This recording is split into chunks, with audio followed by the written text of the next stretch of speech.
Sean bienvenidos a este nuevo video, en donde estaremos repasando el libro escrito por Elena G. de White, titulado La Gran Esperanza. Capítulo 4. Vida para siempre. Satanás, que incitó la rebelión en el cielo, procura que los habitantes de la tierra se unan en su guerra contra Dios. Adán y Eva habían sido perfectamente felices obedeciendo la ley de Dios, y esto era un constante testimonio contra la declaración que Satanás había hecho en el cielo de que la ley de Dios era opresiva. Lucifer determinó ocasionar la caída de la pareja edénica con el fin de poder poseer la tierra y en ella establecer su reino en oposición al Altísimo. Adán y Eva habían sido advertidos contra este adversario peligroso, pero él actuó de manera tenebrosa, ocultando sus propósitos, empleando como su medium a la serpiente, la cual era un aspecto fascinante. Se dirigió a Eva con estas palabras: «Con que Dios os ha dicho, no comáis de ningún árbol del huerto». Eva se atrevió a dialogar con él y cayó víctima de sus trampas. La mujer respondió a la serpiente: «Del fruto de los árboles del huerto podemos comer, pero del fruto del árbol que está en medio del huerto, dijo Dios, no comeráis de él, ni lo tocaréis, para que no os muráis». Entonces la serpiente dijo a la mujer: «No moriréis, pero Dios sabe que el día que comáis de él serán abiertos vuestros ojos y seréis como Dios, conocedores del bien y el mal». Génesis 3, del 1 al 5. Eva cedió y debido a su influencia, Adán fue inducido a pecar. Ellos aceptaron las palabras de la serpiente, desconfiaron de su creador y se indignaron de que éste les estaba restringiendo la libertad. Pero finalmente, ¿cómo comprendió Adán el significado de las palabras? El día de que él coma, ciertamente morirá. Génesis 2:17. Fue elevado a un grado más alto de existencia. Adán se dio cuenta de que no era este el significado de la sentencia divina. Dios declaró que como penalidad por su pecado, el hombre volvería a ser tierra. Polvo eres y al polvo volverás. Génesis 3:19. Las palabras de Satanás, «serán abiertos vuestros ojos», resultaron ser verdad solo en el sentido de que sus ojos fueron abiertos para discernir su locura, conocieron el mal y probaron los amargos frutos de la transgresión. El árbol de la vida tenía el poder de perpetuar la existencia. Si Adán hubiera continuado gozando de libre acceso a ese árbol, habría vivido para siempre. Pero cuando pecó fue privado de llegar a él y se quedó sujeto a la muerte. La inmortalidad se perdió por causa de la transgresión y no había ninguna esperanza para la raza caída si Dios, mediante el sacrificio de su propio Hijo, no hubiese puesto la inmortalidad a su alcance. Aunque la muerte pasó a todos los hombres por cuanto todos pecaron, Cristo sacó a la luz y a la inmortalidad por el Evangelio. Solo por el medio de Cristo puede obtenerse la inmortalidad. El que cree en el Hijo tiene vida eterna, pero el que se niega a creer en el Hijo no verá la vida. Romanos 5:12, segunda de Timoteo 1:10 y Juan 3:36. La primera mentira, el que prometió vida en la desobediencia, era el gran engañador, y la declaración de la serpiente en el Edén, «no moriréis», fue el primer sermón de que se predicó sobre la inmortalidad del alma. Sin embargo, esta declaración, aunque descansa únicamente en la autoridad de Satanás, resuena desde los púlpitos y es recibida por la mayoría del género humano con tanta prontitud como lo hicieron nuestros primeros padres. A la divina sentencia, «el alma que peque, esa morirá», se le da el siguiente sentido: El alma que peque no morirá, sino que vivirá eternamente. Si al hombre, después de su caída, se le hubiese permitido el libre acceso al árbol de la vida, el pecado se habría inmortalizado. Pero ni un solo miembro de la familia de Adán tuvo permiso para participar del fruto vitalizador. Por tanto, no hay ningún pecador inmortal. Después de la caída, Satanás pidió a sus ángeles que inculcaran la creencia en la inmortalidad natural del hombre, y habiendo inducido a la gente a recibir este error, debía hacerle concluir de que el pecador vivirá en una eterna miseria. A continuación, el príncipe de las tinieblas representa a Dios como un tirano vengador que arroja en el infierno a todos los que no le agradan, y que mientras ellos se queman en las llamas eternas, el Creador mira con satisfacción lo que pasa. Así, el archiengañador viste con sus tributos al benefactor de la humanidad. La crueldad es satánica. Dios es amor. Satanás es el enemigo que tienta al hombre a pecar y luego, si puede, lo destruye. Cuán repugnante es para el amor la misericordia y la justicia, la doctrina de que los pecadores muertos son atormentados en un infierno que arde eternamente, y de que por los pecados de una breve vida terrenal ellos sufren una tortura por todo el tiempo que Dios viva. Donde la palabra de Dios se encuentra en tal enseñanza, ¿han de ser los sentimientos humanitarios reemplazados por la crueldad del salvaje? No es la enseñanza del libro de Dios, vivo yo, dice Jehová el Señor, que no quiere la muerte del impío, sino que vuelve el impío a su camino y que viva. Volveos, volveos de vuestros malos caminos, porque habéis de morir. Ezequiel 33:11. ¿Se deleita Dios en presenciar torturas incesantes? ¿Se alegra Él con los gemidos y los gritos de las criaturas que sufren y de las cuales mantienen en llamas? ¿Pueden estos horrendos sonidos ser música en los oídos del amor infinito? Oh, honrosa blasfemia, la gloria de Dios no es exaltada en la perpetuación del pecado por los siglos sin fin. La herejía del tormento eterno ha producido un gran mal. La religión de la Biblia, llena de amor y bondad, resulta obscurecida por la superstición y vestida de terror. Satanás ha pintado el carácter de Dios con colores falsos. Nuestro Creador misericordioso es recelado, temido y aún odiado. Los conceptos aterradores acerca de Dios que se han esparcido por el mundo a partir de las enseñanzas impartidas desde el púlpito han hecho millones de escépticos e incrédulos. El tormento eterno es una de las falsas doctrinas. El vino de las abominaciones de Babilonia da de beber a todas las naciones. Ministros de Cristo aceptaron esta herejía de Roma, así como recibieron la enseñanza de un falso día de reposo. Si nos apartamos de la palabra de Dios y aceptamos falsas doctrinas porque nuestros padres las enseñaron, caemos bajo la condenación pronunciada sobre una Babilonia. Estamos bebiendo del vino de sus abominaciones. Una numerosa clase de personas es inducida al error opuesto. Ellas ven que las Escrituras presentan a Dios como el ser de amor y la compasión, y no pueden creer que Él reducirá a sus criaturas a un infierno que arde y quema eternamente.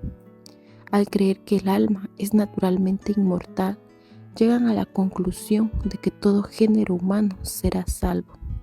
Así el pecador puede vivir en sus placeres egoístas, desoyendo los requerimientos del Creador, y sin embargo ser recibido en el favor de Dios. Tal doctrina, debido a que implica pensar presuntuosamente de la misericordia de Dios e ignorar su justicia, agrada al corazón carnal. ¿Todos se salvarán? Los que creen en la salvación universal pervierten las Escrituras. El profeso ministro de Cristo reitera la falsedad pronunciada por la serpiente en el Edén. No moriréis, el día que comáis de él, serán abiertos vuestros ojos y seréis como Dios. Él declara que los más viles pecadores, el asesino, el ladrón, el adúltero, entrarán después de la muerte en un estado de bendita inmortalidad. Una fábula agradable, por cierto, adecuada para satisfacer el corazón carnal. Si fuera verdad de que todos los hombres pasan directamente al cielo a la hora del fallecimiento, bien podríamos desear la muerte en lugar de la vida. Muchos han sido inducidos por esta creencia a poner fin a su existencia. Abrumados con dificultades y chascos, parece fácil quebrar el hilo de la vida y remontarse a la bendición del mundo inmortal. Dios ha dado en su palabra evidencias contundentes de que castigará a los transgresores de la ley. ¿Es demasiado misericordioso como para ejecutar justicia con el pecador?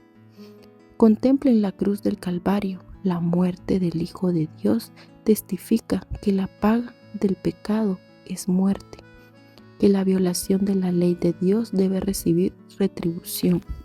Cristo, el ser impecable que se hizo pecador por el hombre, llevó la culpa de la transgresión y soportó el ocultamiento del rostro de su Padre hasta que su corazón fue quebrantado y su vida depuesta, y todo esto para que los pecadores pudieran ser redimidos. Por tanto, toda alma que rehúsa participar de la expiación provista a un precio semejante debe llevar sobre su propia persona la culpa y el castigo de la transgresión. La condición está especificada: al que tiene sed le daré gratuitamente de la fuente del agua de vida. Esta promesa se hace solamente a los que tienen sed. El vencedor heredará todas las cosas y yo seré su Dios y él será mi hijo. Apocalipsis 21, 6 y 7. Se especifica la condición para heredar todas las cosas. Tenemos que vencer el pecado. No le irá bien al malvado. Eclesiastés 8:13. El pecador está acumulando sobre sí ira para el día de la ira y de la revelación del justo juicio de Dios, el cual pagará a cada uno conforme a sus obras. Tribulación y angustia sobre todo ser humano que hace lo malo. Romanos 2, 5, 6 y 9. Ningún fornicario o inmundo o avaro que es idólatra tiene herencia en el reino de Cristo y de Dios. Seguid la paz con todos y la santidad, sin la cual nadie verá al Señor. Bienaventurados los que lavan sus ropas para tener derecho al árbol de la vida y para entrar por las puertas de la ciudad. Pero los perros están fuera, y los hechiceros, los fornicarios, los homicidas, los idólatras y aquel que ama y practica la mentira. Efesios 5:5, Hebreos 12:14 y Apocalipsis 22:14 y 15. Dios ha transmitido a los hombres declaraciones acerca de su modo de proceder con el pecado: destruir a todos los impíos. Los transgresores serán aún destruidos. La posterioridad de los impíos será extinguida. Salmos 145:20. La autoridad del gobierno divino terminará la rebelión. Sin embargo, la justicia retributiva será acorde con el carácter de Dios como ser misericordioso y benévolo. Dios no fuerza la voluntad. Él no se complace en una obediencia servil. Desea que las criaturas de sus manos lo amen porque Él es digno de amor.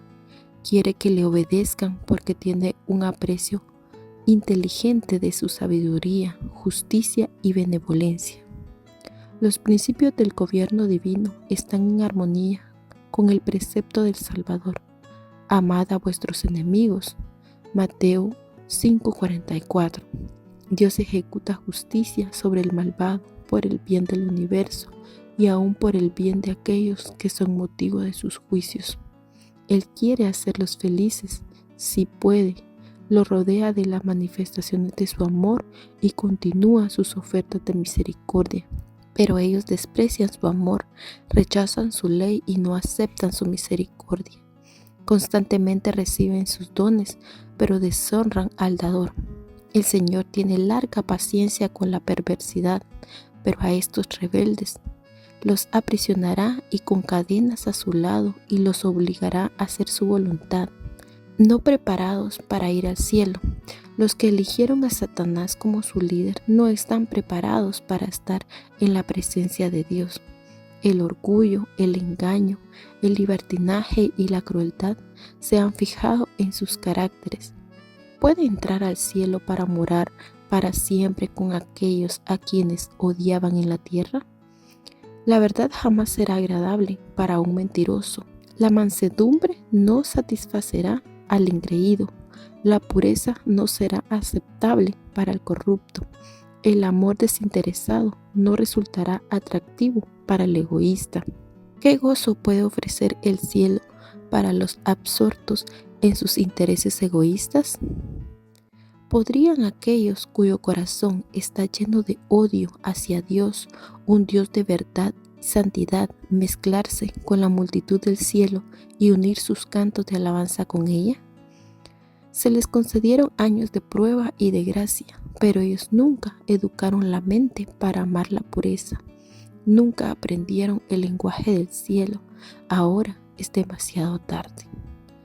La vida de rebelión contra Dios ha descalificado para el cielo. Su pureza y paz serían una tortura para ellos. La gloria de Dios sería un fuego consumidor.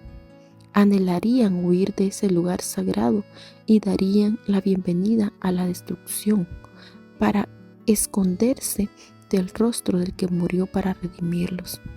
El destino de los malos es fijado por su propia elección.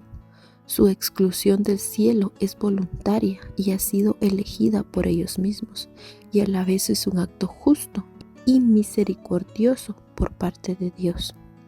Como las aguas del diluvio, los fuegos del día final declararán el veredicto divino de los que persisten en la maldad. Son incurables. Su voluntad ha sido ejercitada en la rebelión. Cuando termine la vida será demasiado tarde para volver sus pensamientos de la transgresión a la obediencia, del odio al amor. Dos destinos. La paga del pecado es muerte, pero la dádiva de Dios es vida eterna en Cristo Jesús, Señor nuestro. Mientras la vida es la herencia de los justos, la muerte es la recompensa de los pecadores.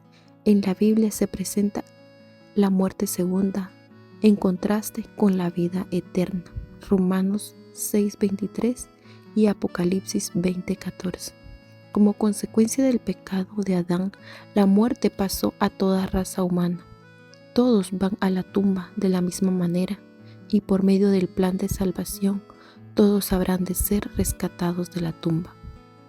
Ha de haber resurrección de los muertos y así de justos como de injustos, porque así como en Adán todos mueren, también en Cristo todos serán vivificados.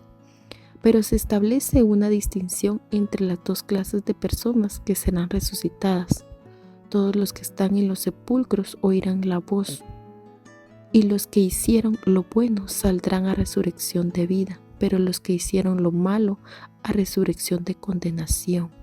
Hechos 24:15, Primera de Corintios 15:22 y Juan 15:28 y 29. El fin del sufrimiento. Los que han sido tenidos por dignos de resucitar para la vida eterna son llamados dichosos y santos. La segunda muerte no tiene poder sobre estos. Lucas 20:35 y Apocalipsis 20:6. Pero los que no hayan obtenido el perdón por medio del arrepentimiento y la fe deben servir la paga del pecado, el castigo según sus obras y terminar en la muerte segunda. Siendo que es imposible para Dios salvar al pecador en sus pecados, Él lo priva de la existencia a la cual ha perdido el derecho y de la cual ha sido manifestado indigno. Dentro de poco no existirá el malo, observará su lugar y ya no estará allí. Serán como si no hubieran existido. Se hundirán indefectiblemente en un olvido eterno e irreparable, y así se pondrá fin al pecado. Destruiste al malo, borraste el nombre de ellos eternamente y para siempre. Los enemigos han perecido, han quedado desolados para siempre. Salmos 9, 5 y 6. San Juan, el autor de Apocalipsis, escuchó una antífona universal de alabanza, no interrumpida por ninguna disonancia. Ni un alma perdida blasfemará a Dios mientras se quema en un tormento que nunca termina. Ningún ser desdichado en el infierno mezclará sus clamores con los cantos de los salvados. Sobre el error de la inmortalidad natural descansa la doctrina de que los muertos son conscientes, pero a semejanza del tormento eterno, ésta se opone a las escrituras, a la razón y a nuestros pensamientos. Sobre el error de la inmortalidad natural descansa la doctrina de que los muertos son conscientes, pero a semejanza del tormento eterno, ésta se opone a las escrituras, a la razón y a nuestros sentimientos de humanidad. De acuerdo con la creencia popular, los redimidos en el cielo están al tanto de todo lo que ocurre en la tierra. Pero ¿cómo puede haber felicidad para los muertos si están al tanto de todas las tribulaciones de los vivos, si los ven soportando dolores, sufrimientos, chascos y angustias en la vida? ¿Y cuán desconsoladora es la creencia de que tan pronto como se acabe el aliento de vida del cuerpo, el alma del impenitente es enviada a las llamas del infierno? ¿Qué dicen las escrituras? Que el hombre no está consciente de la muerte, sale de su aliento y vuelve a la tierra en ese mismo día, perecen sus pensamientos. Los que viven saben que han de morir, pero los muertos nada saben. También perece su amor, su odio y su envidia, y ya nunca más tendrán parte en todo lo que hacen debajo del sol.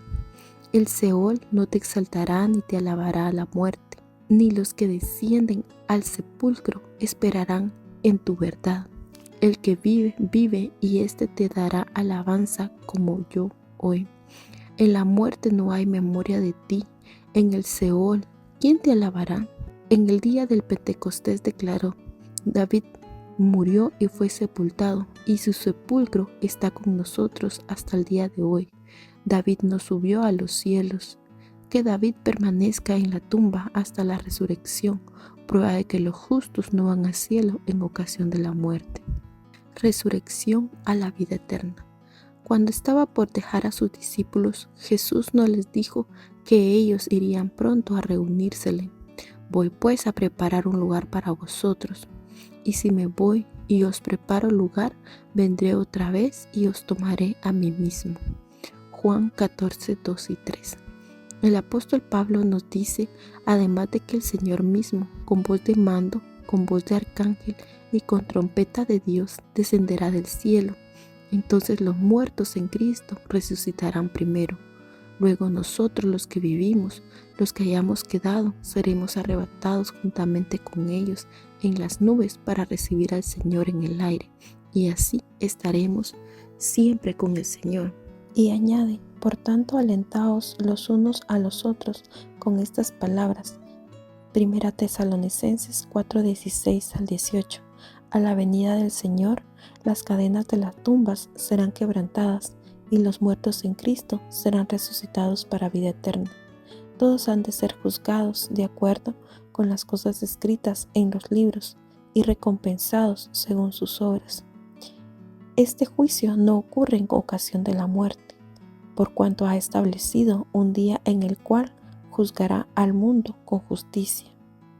He aquí que viene el Señor con las huestes innumerables de sus santos ángeles para ejecutar juicio sobre todos. Hechos 17:31, Judas 14 y 15. Pero si los muertos ya están gozando de la bienaventuranza del cielo, o están retorciéndose en las llamas del infierno. ¿Qué necesidad hay de un juicio futuro? La palabra de Dios puede ser entendida por las mentes comunes, pero ¿qué espíritu imparcial puede encontrar sabiduría o justicia en la teoría corriente? ¿Recibirán acaso los justos el elogio? Bien, buen siervo y fiel, entra en el gozo de tu Señor, cuando han estado morando en la presencia de Dios por largos siglos. Se sacará a los malos del lugar del tormento para hacerles oír la siguiente sentencia del juez a toda la tierra: apartados de mí, malditos, al fuego eterno. La teoría de la inmortalidad del alma fue una de las falsas doctrinas que Roma extrajo del paganismo. Martín Lutero la clasificó entre las fábulas monstruosas que forman parte del estercolero romano de las decretales. La Biblia enseña que los muertos duermen hasta la resurrección. Inmortalidad de Cristo, vuelva, bendito reposo para los justos cansados. El tiempo, sea largo o corto, es solamente un momento para ellos. Duermen, despertados por la trompeta de Dios a una gloriosa inmortalidad, porque se tocará la trompeta y los muertos serán resucitados e incorruptibles.